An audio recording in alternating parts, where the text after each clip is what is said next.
সাজ্জাদ, কি অবস্থা? কি গাছের নার্সারি? আকাশমণি আর ইউক্যালিপটাস। এই অঞ্চল তো এই গাছগুলো হচ্ছে বিখ্যাত। এখানে কয় হাজার চারা করা হয়েছে?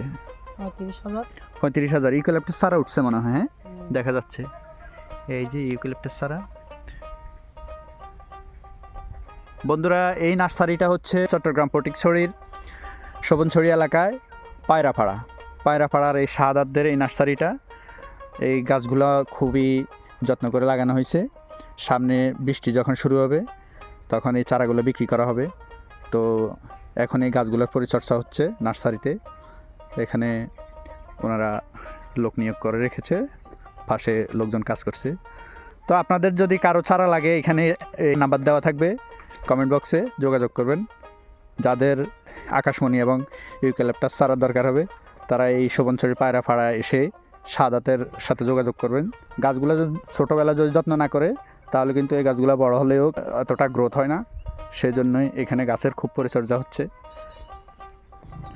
এই অঞ্চলের মাটি, বিশেষ করে পাহাড়ি মাটির কারণে মাটিগুলো খুবই উর্বর এবং শক্তিশালী। সেই জন্য এই এলাকায় বেশিরভাগ ইউক্যালিপটাস এবং আকাশমণি গাছ লাগানো হয়, যা খুবই তাড়াতাড়ি বৃদ্ধি পায়। সামনে বর্ষাকাল, চারা লাগানোর উৎকৃষ্ট সময়। ইউক্যালিপটাস চারা অনেকে বলে পরিবেশের জন্য উপকারী নয়।